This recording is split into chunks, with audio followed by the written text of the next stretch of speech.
Buenas tardes, queridos amigos y amigas. Muchísimas gracias por estar hoy aquí. Hablaré despacito, no solo para hacerme entender, sino también porque es mi costumbre, he de decir. Quiero deciros, queridos amigos y amigas, que estéis en vuestra casa, en la Casa de España, en la Embajada de España, en la Plaza de España, y que tenemos el gusto de acogeros aquí específicamente hoy, que empezamos un ciclo de conferencias que forma parte de nuestra conmemoración del cuarto centenario, 400 años de presencia española en esta casa, que a la sazón fue comprada precisamente por un embajador, perdonadme este prurito, también vasco, que era el conde de Oñati. Es una casa, como veis, llena de recuerdos, llena de historia y llena de arte. Pero vamos a compartir un espacio importante, una reflexión interesante proporcionada por el profesor investigador del Consejo Superior de Investigaciones Científicas, Miguel Ángel Bunes Ibarra. Y quiero que todos seamos conscientes, con emoción solidaria, precisamente porque compartimos la misma existencia en un mismo tiempo que nuestros compañeros y compañeras ucranios, en el mismo espacio europeo, quiero que seamos conscientes que mientras ellos luchan calle a calle por su vida, nosotros podemos compartir hoy este momento con el Consejo, con la escuela del Consejo Superior de Investigaciones Científicas y con un historiador de primera, Miguel Ángel Bunes, que nos va a rememorar lo que fue la historia compleja,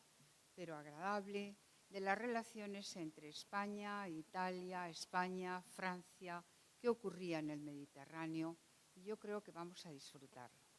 Pero sí quiero eso, quiero que pensemos todos en que aquellos ucranios y ucranias que hoy escapan con horror de la guerra, apenas hace 20 días tenían una vida compleja, pero rutinaria, que hoy miran como si fuera el cielo en la tierra y sin embargo se asoman al abismo de consecuencias muy impredecibles para todos nosotros. Son momentos graves en el mundo y graves especialmente para el ámbito europeo. Y desde luego tenemos que hacer todo lo posible porque el logos de la diplomacia prevalezca sobre el polemos, el dios de la guerra, y podamos vivir en paz y en convivencia. Y nada más, y os dejo con Antonio Pizzo, que es amigo, que es el director de la escuela en Roma y que él va a presentar a nuestro orador de esta tarde. Muchísimas gracias, Arracha León, en euskera, y buenas tardes, good afternoon y bienvenidos.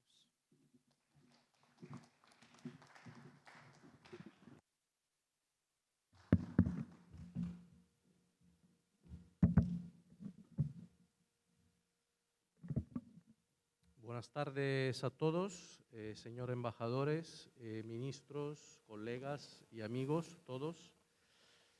Como ha dicho la embajadora ahora mismo, hoy empezamos las celebraciones de una de las conmemoraciones más importantes, creo, que España celebra en los últimos tiempos en el extranjero. Y es un honor para la escuela, es un honor para mí y para nuestra vicedirectora ser parte de este escenario.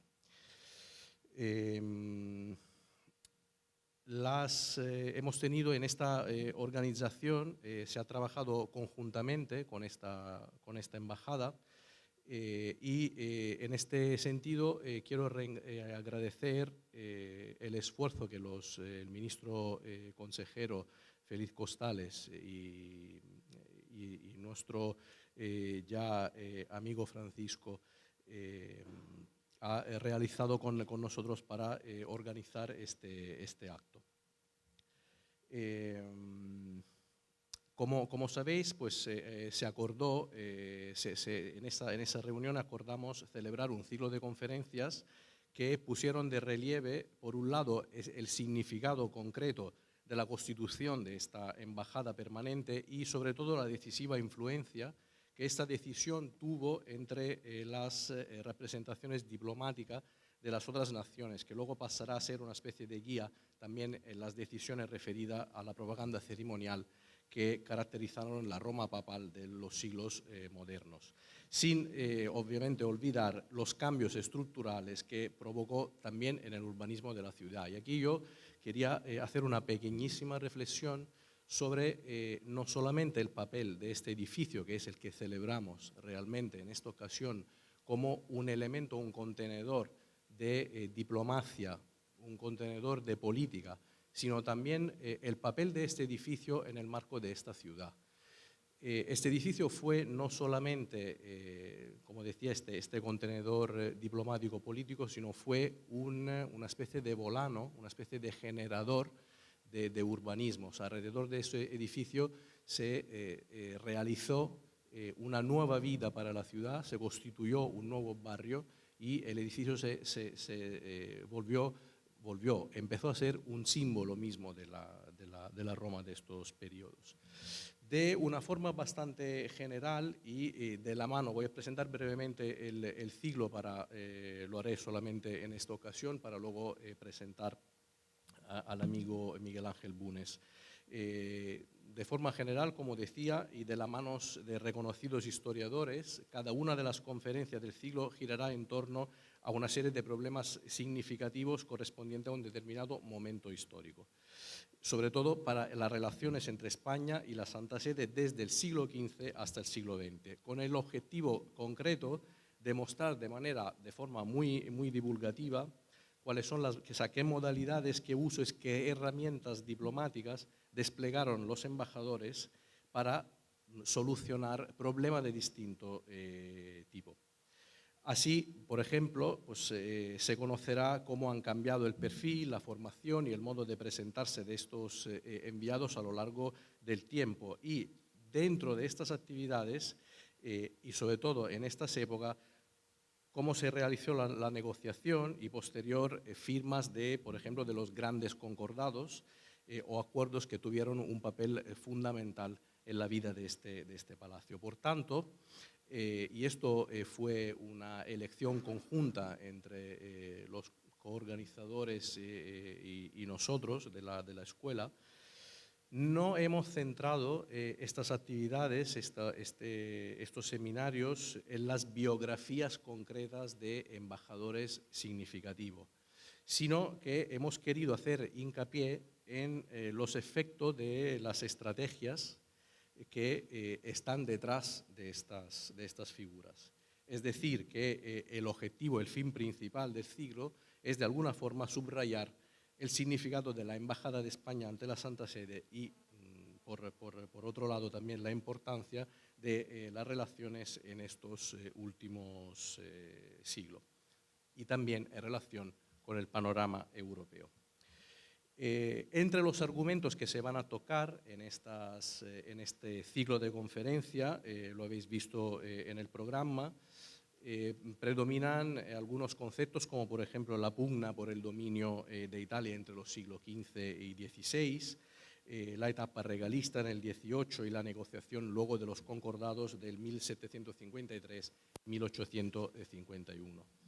En el siglo XIX destacará también la pugna entre los partidarios del Papa y los partidarios de Italia y el fin, es un argumento también fundamental, el fin del poder temporal del pontífice, sin olvidar, obviamente, la sustitución de un Estado confesional por otro laico durante la Primera República. Y ya, para terminar con el siglo XX, tras la Segunda República y la Guerra Civil,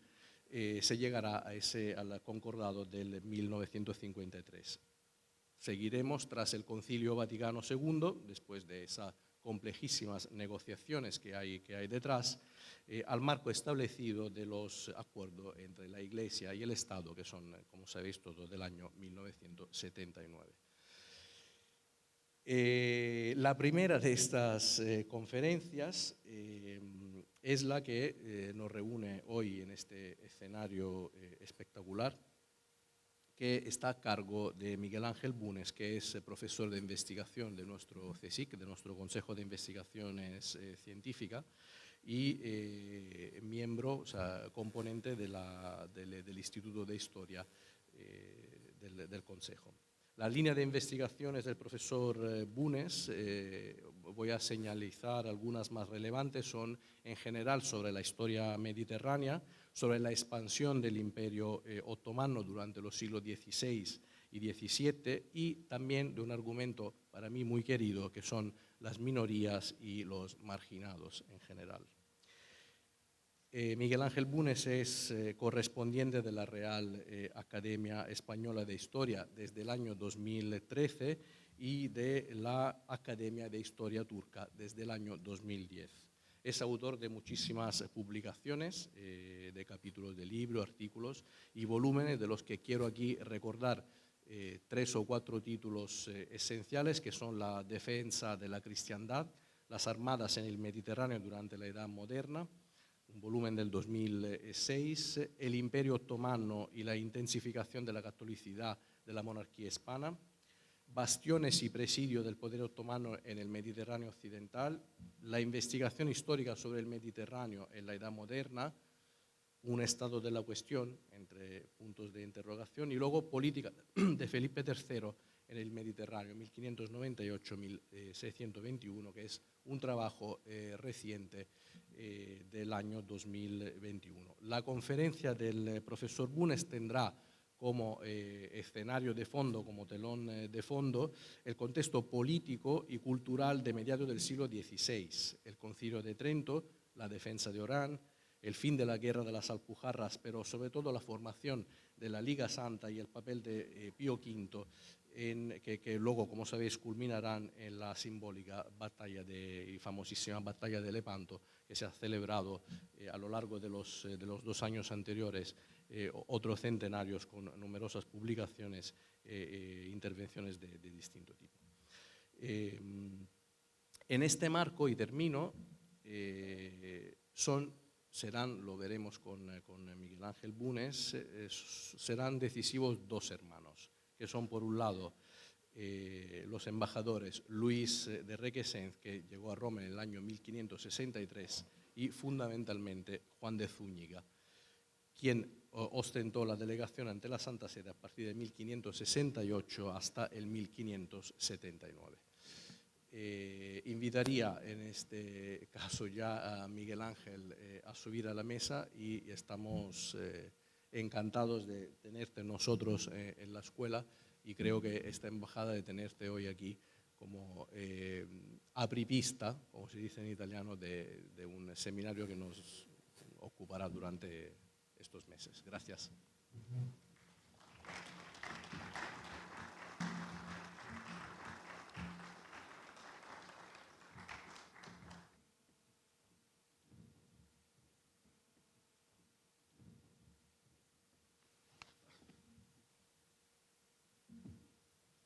Me permiten que me quite el bozal. Bueno, en primer lugar, muchas gracias por el enorme placer de poder estar en este edificio que yo llevo muchos años viéndolo por fuera, pero nunca por dentro, y es un auténtico placer entrar por dentro. En segundo lugar, agradecer a la señora embajadora, al sistema embajador español ante la Santa Sede, y a la Escuela de Arte y Arqueología de Roma, que es también mi institución, esta cordial invitación tanto a su director como a sus vicedirectores y todo el personal que nos ha facilitado estar aquí. Y para mí es un auténtico placer hablar ante ustedes, además de lo que ha referido Antonio Pizzo. Yo he sido durante muchos años director del Departamento de Historia de la Iglesia y director de la revista Hispania Sacra, por lo cual el tema religioso no me queda nada lejano, sino que me he pasado 15 años llevando una revista en momentos difíciles, además, y complicados. Y mi intención no es tanto explicarles Lepanto o explicarles los procesos de expansión en el Mediterráneo de españoles y otomanos, ni siquiera la batalla que en teoría hemos celebrado, en teoría, el centenario, 450 aniversario el año pasado, sino explicarles la importancia que tiene Lepanto en cuanto a formación de la importancia de la embajada y de la presencia de los embajadores españoles en la Santa Sede. La llegada al poder de Felipe II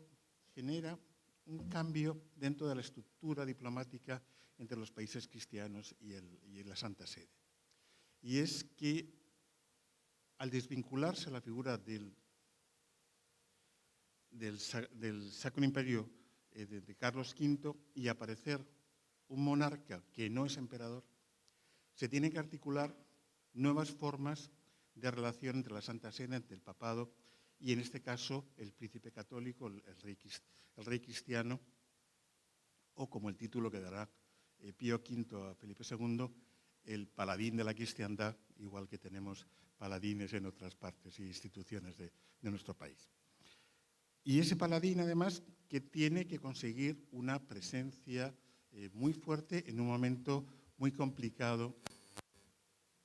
de la representación de poderes entre la monarquía hispánica y la Santa Sede. Por otra parte, el siglo XVI, hasta la llegada de San Pío V, y desde la muerte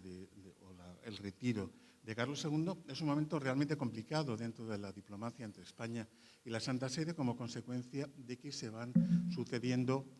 pontífices que algunos son antiespañoles de forma evidente, como consecuencia de que le molesta la creación de una articulación de una Italia española desde Sicilia, Nápoles, pasando por Milán y la Lombardía, por lo cual y son más tendentes a apoyar al mundo eminentemente francés y en contraposición al mundo español. Todo este proceso tiene que ser, y no les voy a leer textos para no aburrirles porque me interesa más que explicarles un proceso más complicado en el cual los turcos también van a influir y de manera muy decisiva. Todo este proceso se va a canalizar por la creación o por la designación de una serie de embajadores que van a ir fortaleciendo de forma paulatina el bando español, el partido pro-español, ya que el embajador, o la creación de la figura del embajador, que es una creación fundamentalmente en el pensamiento político español del siglo XVI, que es cuando se generan los grandes libros y tratados sobre las embajadas, el embajador en Roma, ante la Santa Sede, entre otras cosas porque no hay más embajada que ante la Santa Sede, tiene que conseguir crear un partido político que le sea afín, al mismo tiempo que tiene que conseguir del papado la concesión de prebendas, que son tanto para el rey como para el Estado, como para las ciudades, para las comunidades o incluso para particulares, es decir, la concesión de títulos obispales, cardenalicios, prebendas, donaciones eclesiásticas, es decir, al mismo tiempo que tiene que generar una corriente de opinión favorable que va a influir en la elección de nuevos cardenales para aumentar el partido político, si se puede hablar de partidos políticos, o la facción que domina para elegir futuros papas que no sean antiespañoles, cosa bastante difícil, porque los franceses también se mueven, además el francés tiene el título de cristianísimo monarca, y por otra parte, controlar a los príncipes y a los elementos y a las clases más importantes de las familias, tanto italianas como sobre todo romanas. Y tienen que controlar a supuestos aliados, como pueden ser los Medici. Hay que acordarse que Cosme I de Medici está casado con una española, Leonor de Aragón, pero que sin embargo luego se convertirá en alguna medida en la propia batalla de Lepanto, generará enormes problemas porque Pío V le acaba de conceder el título de Gran Duque de Toscana, en contraposición con lo que piensa Rodolfo II y lo que piensa el propio Felipe II, que no quiere que se le conceda este título porque es un título que tiene que tener un marchamo imperial que Pío V no lo va a pedir en ningún momento a Rodolfo II. Y que incluso cuando las 10 galeras de los Medici se incorporan a la flota de la Armada de Lepanto, que por otra parte son las 10 galeras mejores que tiene la cristiandad y que tienen las tripulaciones mejor formadas, y son las más potentes en el combate, tiene miedo de que Felipe II y don Juan de Austria no les deje integrarse como consecuencia de los enfrentamientos que se están teniendo por esta concesión del título ducal. No les estoy aburriendo y más o menos me siguen en este argumento. Claro, los embajadores que se mandan, y fundamentalmente los Zúñiga Requesén, aparte de Zúñiga Requesén, el cardenal Gran Vela, que se va a juntar para crear las capitulaciones de la batalla de Lepanto, y el cardenal Pacheco de Toledo, que es otro de las personas que va a discutir tanto con San Pío V como con Venecia y como con Roma, con Marco Antonio Colonna, la creación de la Liga Santa, estos personajes, estos 4 personajes, van a constituir, objetivamente hablando, la gran formación del partido político español que va a articular durante la segunda mitad del siglo XVI que la diplomacia hispana sea la más predominante en Italia y que va a constituir que a principios del siglo XVII, en la época de Felipe III,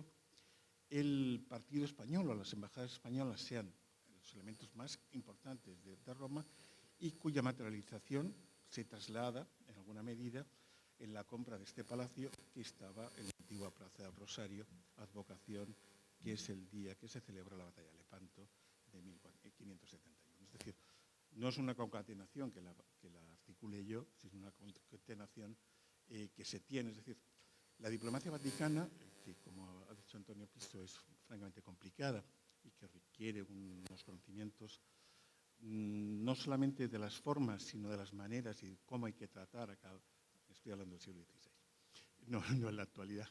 que era realmente muy compleja y que tiene unas normas, incluso de cómo tiene que llegar los embajadores desde Civitavecchia hasta Roma, tiene que tener procesos diferentes, y que en el caso concreto, por ejemplo, de Luz de Requesens, cuando termina la batalla de Lepanto, dado su enfrentamiento clarísimo con Marco Antonio Colonna, cuando desembarca va a hacer un viaje larguísimo con tal de no pisar ningún territorio que pertenezca a los Colonna y que no tenga que ser hospedado por ningún Colonna y para no tener que deber ningún favor al capitán imperial. En alguna medida lo que estamos hablando también es la creación de este partido pro-español que al mismo tiempo que este partido tiene que luchar contra problemas que son estrictamente interiores. Es decir, muchos de los embajadores españoles en Roma durante los siglos XVI y XVII están llevando problemas estrictamente españoles que se están dirimiendo dentro de la Santa Sede, intentando buscar el apoyo de la Santa Sede para una de las facciones que está dentro de la Corte española. En el caso en concreto de las negociaciones de la Liga de Lepanto, que son en sí mismo uno de los procesos más complicados que existe, porque hay que poner de acuerdo a las diferentes potencias cristianas de Italia y de la península ibérica, que están profundamente enfrentadas desde 1538, que se firma la primera Liga Santa, que termina la batalla de la Prevessa, que termina con la conquista de Segovia, la ciudad de Castelnuovo, que significa la ruptura integral y la desavenencia incompleto de Venecia con respecto al resto de las potencias cristianas como consecuencia de que se siente traicionada por Carlos V y por los genoveses, por el príncipe de Melfi, porque se quedan en un territorio que pertenece al Adriático y que debería ser exclusivamente veneciano y se lo queda en la monarquía hispánica, por lo cual esta traición va a suponer que Venecia pacte con el Imperio Otomano y que se pase 40 años, hasta 1571, sin querer saber nada del resto de las potencias cristianas con respecto a la política del Mediterráneo. Eso, al fin y al cabo, se va a conseguir gracias a la voluntad férrea de Pío V de conseguir que toda la cristiandad se junte para intentar luchar contra el Imperio Otomano. Pero el problema que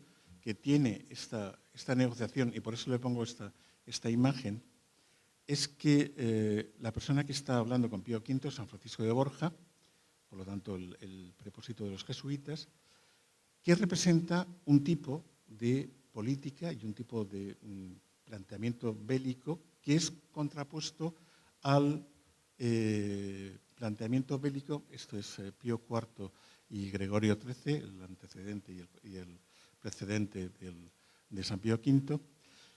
que representa el sector contrario al que está representando los hermanos Requesens.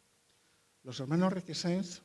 Túnica Requesens o Requesens Zúñiga, son hermanos, aunque los apellidos son diferentes, perdón, no me apoyo y terminamos antes.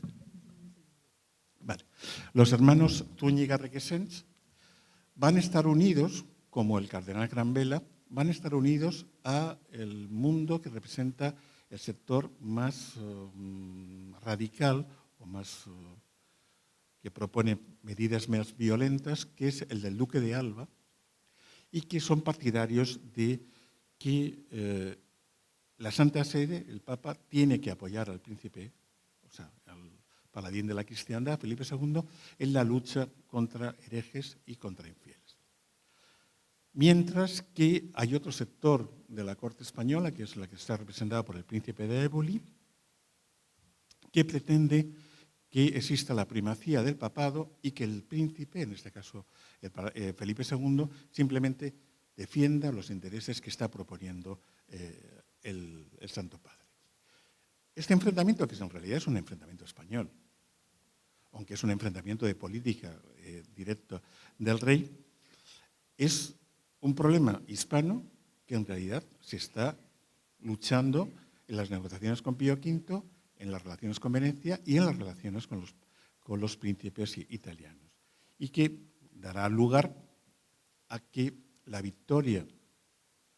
de Granvela, de Requesens y de Zúñiga significa la victoria de Alba en contra de la victoria de Éboli. E incluso estaba hablando de 3 de los representantes que están negociando la Liga Santa con Pío V, y no he mencionado al cardenal Pacheco de Toledo. El cardenal Pacheco de Toledo es un cardenal que llega al cardenalato por apoyo directo de Luis de Requesens, pero que en realidad va a llegar al cardenalato por el apoyo directo de la familia Medici. Por lo tanto, va a defender directamente la concesión del Gran Ducado de Toscana para los Medici,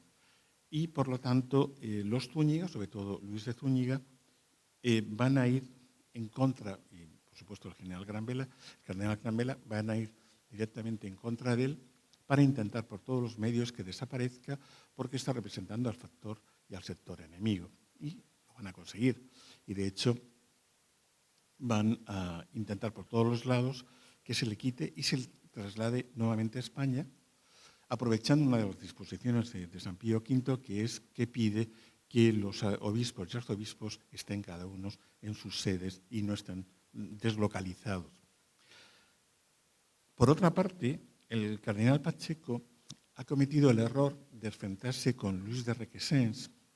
en uno de los mayores problemas que se tiene en estos años, que es el juicio a Bartolomé de Carranza.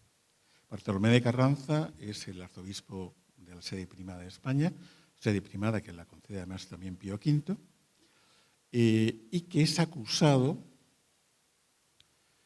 yo diría que de forma errónea, pero nos separan 4 siglos, es muy fácil hablar de lo erróneo y no lo erróneo 4 siglos después, por un catecismo que hace que algunos de los enemigos de Bartolomé de Carranza le van a acusar de que es un hereje y que está muy cerca del protestantismo. En realidad, en el juicio de Bartolomé de Carranza, uno de los hombres intelectualmente más dotados del siglo XVI español, influyen desde las necesidades económicas de Felipe II de quedarse con las rentas del arzobispado de Toledo, que son las mayores de España del siglo XVI, justo con la idea de crear una imagen de un monarca eminentemente católico y que quiere defender a la cristiandad ante la herejía. Bueno, Fray Bartolomé Carranza además había estado con Felipe II cuando se descubre el gran núcleo protestante de la ciudad de Valladolid y lo va a perseguir, es decir, que se produce por parte de los teólogos de la Catedral de Salamanca una persecución a Carranza y Felipe II decide atacarle directamente y llevarle a la Inquisición. Hay que recordar que Pío V también es el que restaura la Inquisición en Roma, con todas las características, y esa restauración de la Inquisición en Roma intenta ser controlada también por el propio Felipe II, intentando llevar a los sectores inquisitoriales españoles a la Inquisición romana.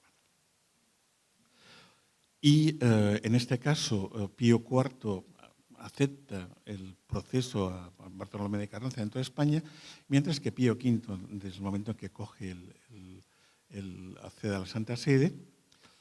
Pío V, que ha sido apoyado directamente por Luis de Requesens, aunque es el embajador que llega tarde al sínodo porque está fuera de Roma a consecuencia de un enfrentamiento con Pío IV, por la primogenitura de la representación francesa con respecto a la representación española, es decir, el reconocimiento de que Francia es más cristianísimo que el rey católico, que es Felipe II, es decir,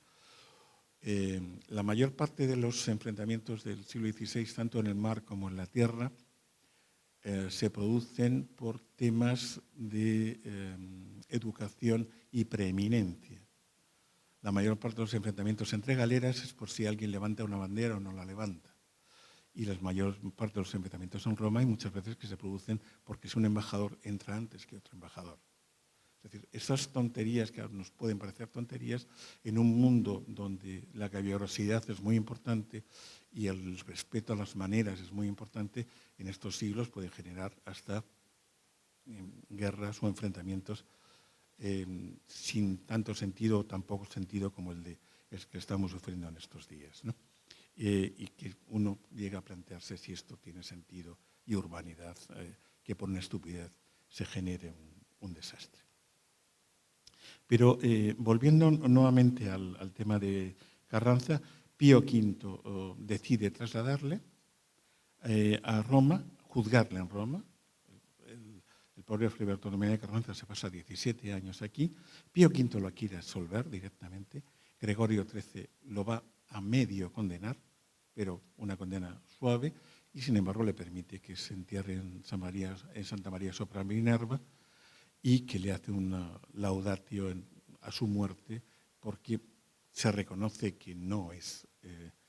culpable de los procesos que le han acusado. Y por otra parte, además, un papa como Gregorio XIII, que es un papa pro-español y promovido directamente por el sector Requesens Zúñiga de forma evidente.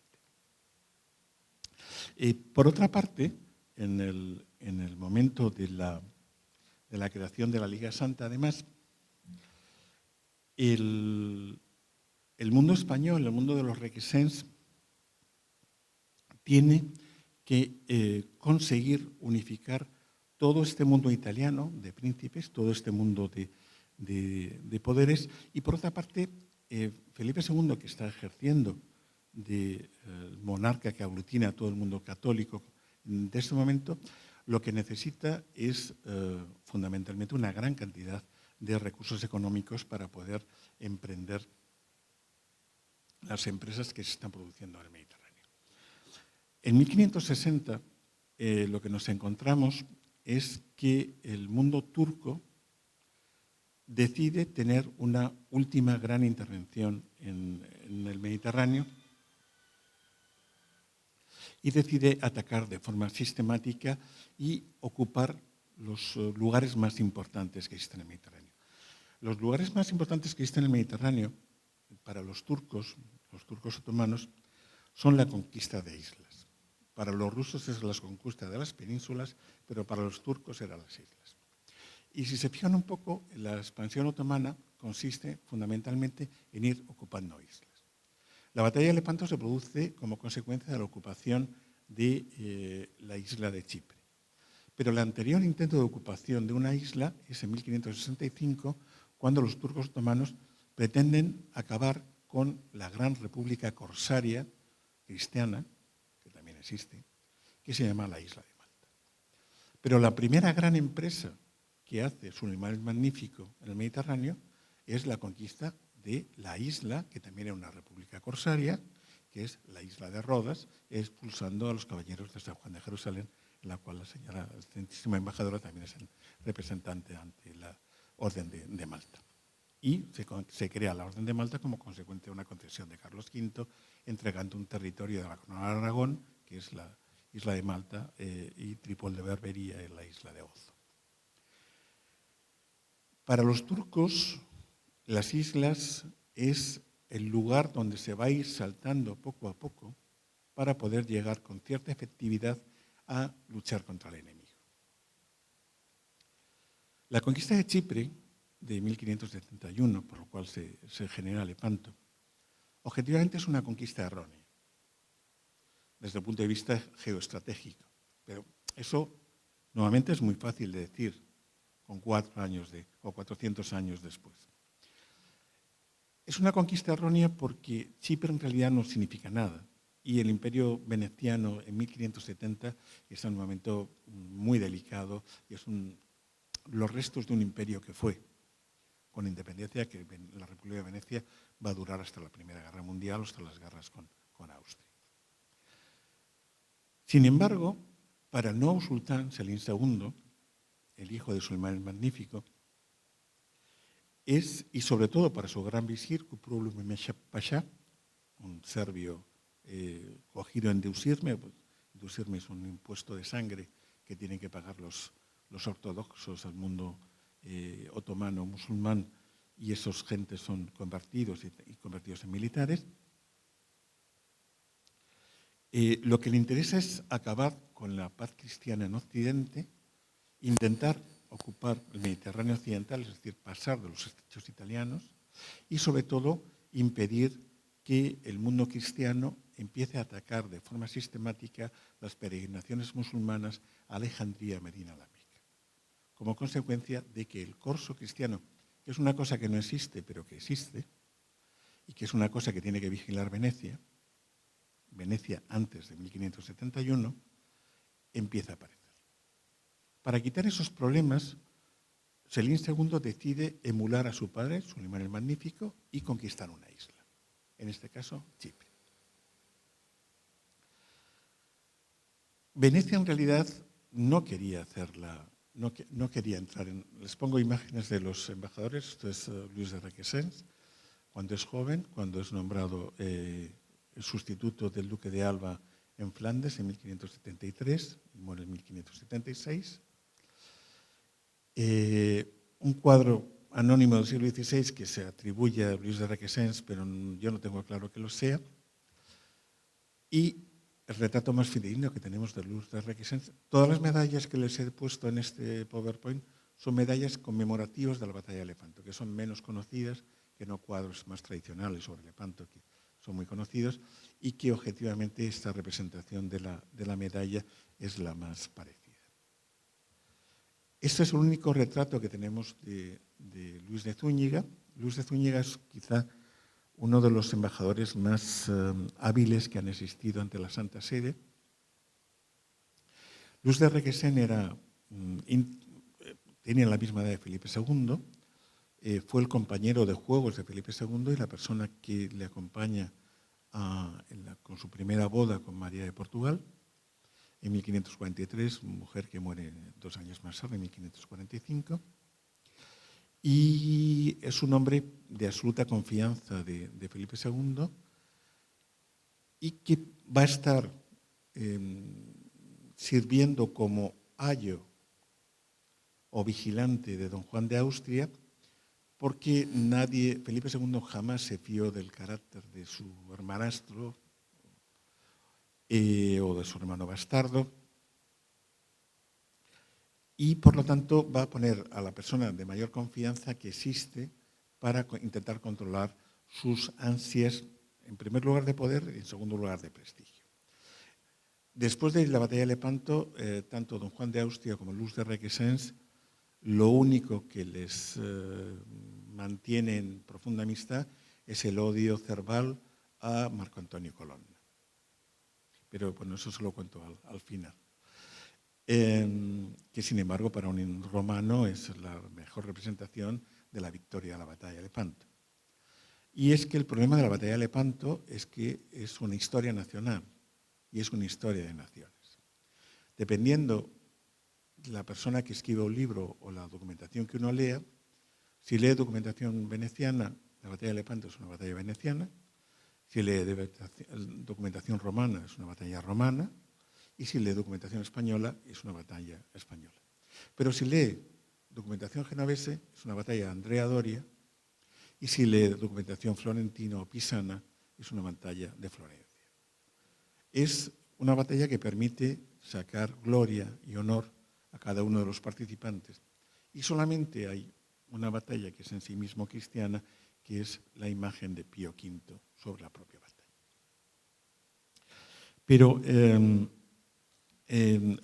decía que Luz de Requesens, sin duda, y ya voy terminando para no aburrirles, y si quieren hacer alguna pregunta yo se la respondo.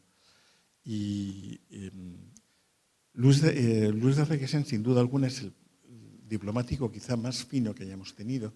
porque le toca, al pobre Luz de Requesens le toca defender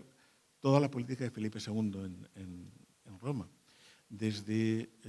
la muerte del príncipe Don Carlos, el encarcelamiento del príncipe Don Carlos, los enfrentamientos con Pío V por la disciplina que establece en los prelados, los enfrentamientos también por Fray Bartolomé de Carranza. Le toca todas las dificultades y sale con bien. Así como su hermano era un hombre un poco más hosco y violento, Luis de Zúñiga es un hombre realmente fino y que además incluso termina enfrentándose con el cardenal Granvela como consecuencia de que él defiende una política mucho más tolerante de la que es Granvela, que tiene una política mucho más agresiva con respecto al papado. Este es Perafán de Rivera, es el virrey de Nápoles en la época de las negociaciones con la constitución de la Liga Santa. Es uno de los mayores obstáculos para la creación de la Liga Santa como consecuencia de que como virrey de Nápoles, igual que le pasaría luego a Osuna en la época de Felipe III, odia a Venecia porque considera que Venecia es la que está financiando todas las sublevaciones de la nobleza napolitana que impide que el asentamiento definitivo de la España en el reino de Nápoles, Sicilia. Y es, sin duda alguna, la persona que va a mover los continuos enfrentamientos que serán solventados en la creación de la Liga Santa por parte de Pío V para impedir o para conseguir que la cristiandad se una y, por ejemplo, es el que impide la venta de trigo, que es lo que nos puede pasar este año con la guerra de Ucrania, porque en 1570 y 1571 hubo una malísima cosecha de trigo en la península ibérica y en la península italiana, salvo en Nápoles y salvo en Sicilia, que los graneros del siglo XVI era Sicilia y Nápoles, igual que los graneros actualmente son Rusia y Ucrania. Claro, una mala cosecha, a no ser que se consiga la importación de trigos africanos, que ahora no tienen ningún valor, pero que en el siglo XVI eran muy importantes, aunque eran trigos de peor calidad. Una mala cosecha significa que, por ejemplo, una armada que necesita mover 30.000 personas que comen fundamentalmente pan, o sea, bizcocho, o sea, pan cocido en 3 ocasiones, para que cuando no se pudra, aunque está lleno de bichos, pero no se pudre, esto se hace con enormes cantidades y toneladas de pan. Y Venecia está pasando una hambruna enorme, la Venecia que tiene que luchar contra Pialí Pasha, tiene que pasar una hambruna enorme y el general Granvela, que será nombrado virrey de Nápoles a la muerte de 1571 de Perafán de Rivera, se niega de forma sistemática a la venta de trigo a Venecia para conseguir para que Venecia no tenga más fuerza de la que tiene que tener. Es decir, que estamos hablando de una batalla en la cual se produce un enfrentamiento continuado entre los diferentes partícipes. Este es el del cardenal Pacheco, no conservamos ninguna imagen. Esta es la figura de Granvela y les vuelvo a poner imágenes y medallas de Granvela porque es la representación más real, que todas tienen que ver con la batalla de Lepanto. Lo que les decía, ya con esto voy terminando para no aburrirles, en gran medida lo que los Requesens del siglo XVI están haciendo es crear una dinámica de poder intentando controlar toda la corte pontificia, lo cual es absolutamente imposible, intentando crear que los papas sean lo más afines al poder español que se pueda, lo cual también es francamente difícil porque Francia tiene un enorme poder, y el sistema de poder que genera los Requesens, Gran Vela, el nombramiento luego de Luis de Requesens como gobernador de Milán, Perafán de Rivera desde Nápoles, y luego el control de todas las estructuras de poder que está controlando en gran medida a Felipe II, como Idiáquez y otros consejeros formados dentro de los núcleos de poder del Duque de Alba, lo que generan es articular un partido español a lo largo de toda Italia que va a generar la predominancia de la política y la embajada española dentro de Roma y de la Santa Sede hasta la década de por lo menos 1590, hasta la muerte de Felipe II, hasta la muerte de Gregorio XIII, que va a generar una gran estabilidad. En este caso, además, el triunfo de Lepanto, la creación de Lepanto, además, batalla que en principio a Felipe II no le interesaba en ningún caso participar, porque económicamente estaba en una situación bastante inestable, y participa fundamentalmente porque el legado pontificio, Luis de Torres, le ofrece nuevos impuestos eclesiásticos, el subsidio, el excusado y una nueva cruzada, por lo cual se puede quedar una gran cantidad de dinero y permite, por ejemplo, nuevas acuñaciones del dólar de la época, que es los reales de A8 con las dobles columnas, las dos columnas de Hércules, que aunque la gente piensa que las dos columnas de Hércules aparecen en el escudo español cuando se conquista la península ibérica,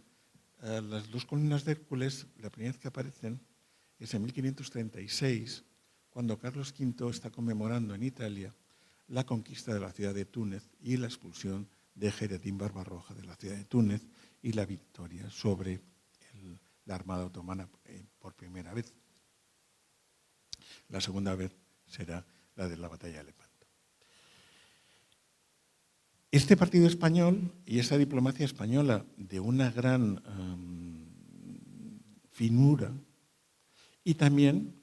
y este palacio es una perfecta demostración, también el gran gasto español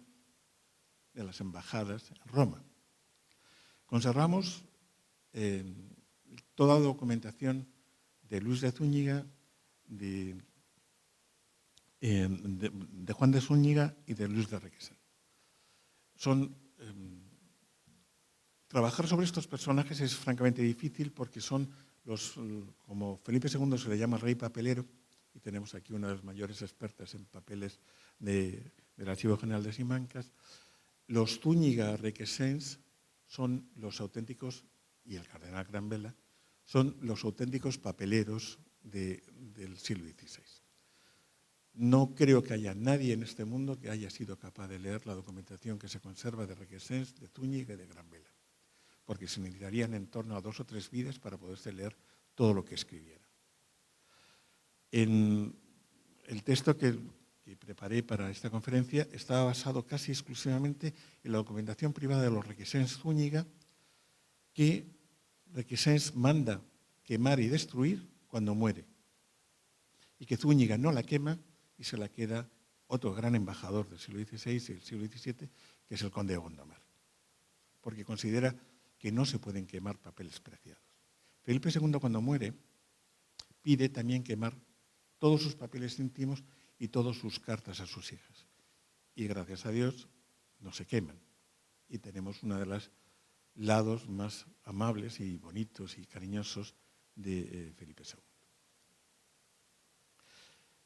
Estos hombres, los Requesens Zúñiga, conservamos los cuentas de lo que gastan. No tenían este palacio aún. Pero tenemos las cuentas de lo que gastan en comida, en regalos. Y además, cuando estamos hablando de la creación de la Liga Santa y de la creación del Partido Español, estamos hablando de la entrega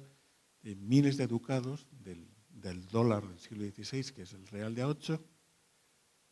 para conseguir amistades y granjearse fidelidades. Por lo tanto, estamos hablando de esa España portentosa, esa España de poder, de dominio, que se hace demostrando el poder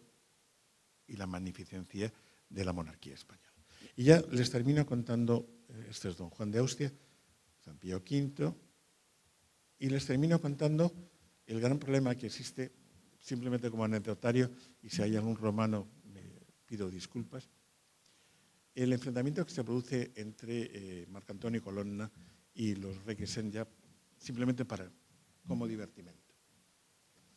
Marco Antonio Colonna es nombrado jefe de la escuadra romana, que tiene 10 galeras en la batalla de Lepanto.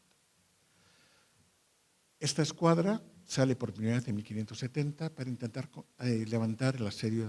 de la isla de Chipre de la armada de Pialit Pasha. La armada de Pialit Pasha tenía en torno a, en este momento, 220 galeras bastardas, porque son un poco más pequeñas que las cristianas. Y en 1570 no se atreven a atacarla porque se dan cuenta que no tienen absolutamente nada que hacer. Llegan hasta Rodas, la isla de Candia, y deciden volver. Andrea Doria vuelve con las 8 novelas galeras genovesas, no pierde ninguna. La armada veneciana, que es una armada enorme, pero que sin embargo está muy falta de hombres y que se ha desentrenado porque lleva 40 años sin luchar en el Mediterráneo, tienen bastantes pérdidas. A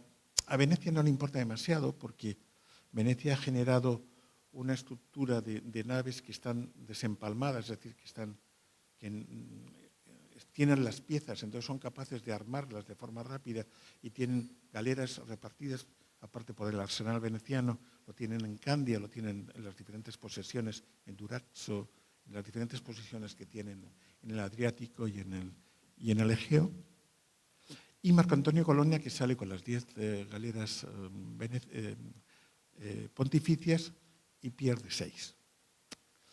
Entonces empieza a generarse entre los Requesens Zúñiga la imagen, Requesens que era ya el lugarteniente de don Juan de Austria, la imagen de que es un mal militar. Marco Antonio Colonna ha venido a España en 1569 a pedir a Felipe II que le apoye para que él sea el capitán de la flota que va a ir en Lepanto. Marco Antonio Colonna es el capitán romano, pero es un súbdito de la monarquía porque la mayor parte de sus feudos están en el reino de Nápoles y son una cesión por parte de Felipe II, por lo cual tiene la doble lealtad. Requesens y Zúñiga y don Juan de Austria consideran que es un mal militar, porque entre otras cosas nunca ha sido militar, y consideran que no merece la pena apoyarle. A Juan de Zúñiga se le ocurre la idea de que el jefe de la Armada debe ser un español, dado que España está financiando 2/3 de la Armada, en realidad lo está financiando Pío V, que le ha concedido las cesiones eclesiásticas de bula, cruzada, excusado, etc. Y por lo tanto considera que se debe imponer un jefe militar hispano. Después de la batalla, nadie va a reconocer a Marco Antonio Colonna que cuando Pialit Pasha ataca la galera capitana de don Juan de Austria, la primera galera que le va a ayudar es la de Marco Antonio Colonna. Es verdad que se retira rápido y que luego va a ser Doria y Álvaro Bazán quien ayuden a la galera de don Juan. Lo que está claro es que Marco Antonio Colonna va a hacer una relación de la batalla de Lepanto con una visión bastante antiespañola, que es la que va a mandar a San Pío V para que la lea. Y se va a dar una enorme prisa en llegar a Roma con toda la parafernalia que trae implícito, igual que si fuera un embajador, ir entrando poquito a poco en la ciudad de Roma. ¿Qué va a hacer Luis de Requesens? Luis de Requesens, y conservamos todas las cartas que manda tanto a don Juan de Austria como a su hermano, y ya con esto termino, va a empezar a escribir cartas explicando, esto es Marco Antonio Colonna, vestido a la antica, estatua que se conserva en los museos capitolinos, es decir, que él mismo se considera que es el nuevo Escipión africano, igual que Carlos V es el nuevo Escipión africano cuando conquista Túnez. Marco Antonio Colonna entra y se le hace un recibimiento asombroso dentro de la ciudad. Luis de Requesens se entera del recibimiento,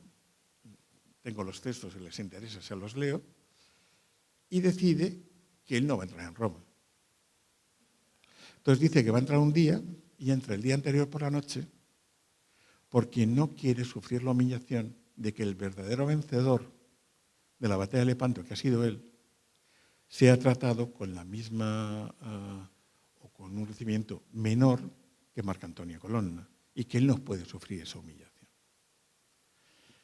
Y va escribiendo tanto a su hermano como a don Juan.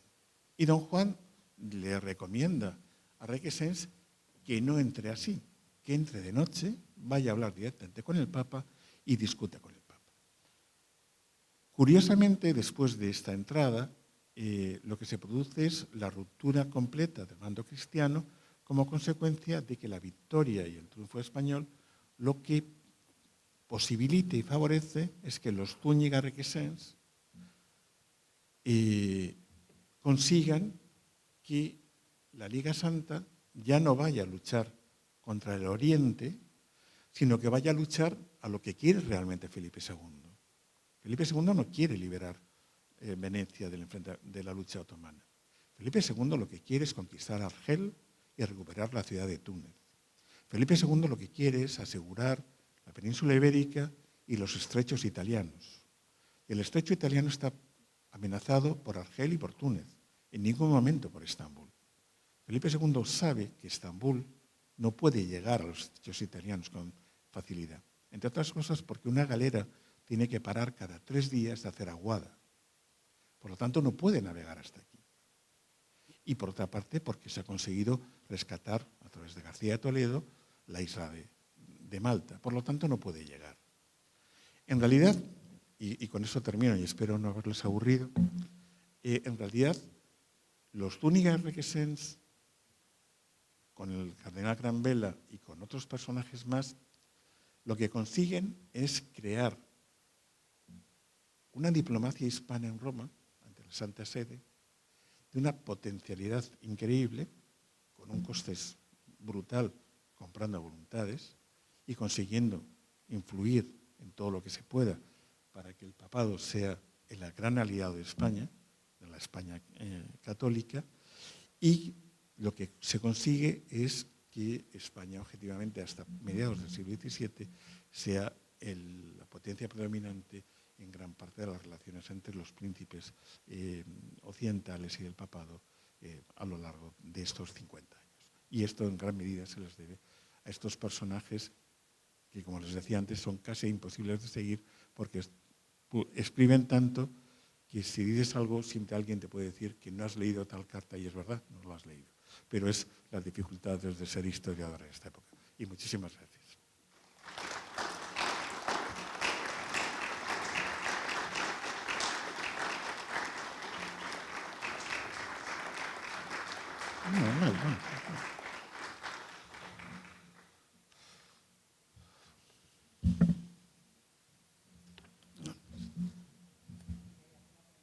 Si tienen ustedes alguna pregunta, yo encantado. Si me la sé responder, ¿eh? Y uno no se lo sabe todo. Sí.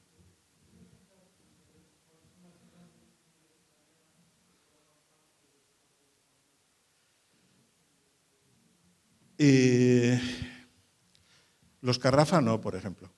que son los grandes enemigos napolitanos. Los Orsini, vamos a ver, las familias, sobre todo las familias romanas, la diplomacia romana, y creo que aquí hay gente que quizás sabe mucho más que yo sobre la diplomacia romana y sobre el patriarcado romano en el siglo XVI y XVII, son familias complicadas porque cambian con alguna facilidad de bando. En principio, los Doria Pamphili, y tenemos muy cerca el palacio,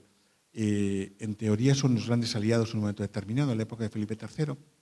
pero sin embargo, por ejemplo, y perdóneme mi tendencia a hablar sobre el mundo mediterráneo,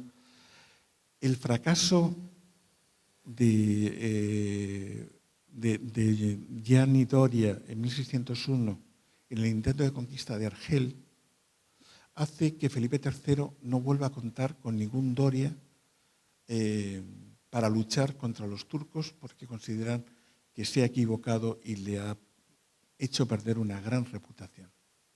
Tema que en el siglo XVII lo de la reputación es uno de los elementos más importantes que existe y que genera un tipo de política difícil de entender, incluso para la gente que estamos trabajando en esto. Los Orsini en un momento determinado. Lo que pasa es que la lucha en Roma, en el siglo XVII, y en la próxima conferencia la de Carmen Sanz, porque ayer estuvimos hablando mientras que yo estaba en el aeropuerto, les va a plantear gran parte, por ejemplo, de la política de Felipe IV y cómo gran parte de las familias romanas cambian como consecuencia de la decadencia del conde duque y los Orsini, por ejemplo, se hacen pro-franceses en ese momento, como consecuencia de la decadencia española del siglo XVII. Es decir, que en el fondo el patriarcado romano o las grandes familias romanas están muy necesitadas de cariño y el cariño viene, por una parte, por el papado y dependiendo de qué familia coge el poder, estas familias romanas, ese patriarcado romano consigue más dinero o menos dinero. Y por otra parte, la propia presencia española o la propia presencia francesa intentando por todos los medios conseguir los apoyos. Por ejemplo, una de las familias más antiespañolas en este momento es la familia de los Ferrara. Es decir, cuando se elige a Pío V, Luis de Requesens lo único que quiere es que no sea en ningún caso el cardenal Ferrara. Los Gonzaga, por ejemplo, van a ser una familia eminentemente española y los van a apoyar concretamente. Pero mi especialidad es más mediterráneo que mundo romano. Si estuviera aquí la profesora María Antonieta Biseglia, se lo diría inmediatamente que es su gran especialidad. Siento mi deficiencia en eso, ¿no? Los historiadores sabemos cosas, pero no sabemos todo. Y gracias a que somos muchos, de todos sabemos un poco todo, ¿no? Pero uno solo, por desgracia, o yo por lo menos, no lo sabemos todo.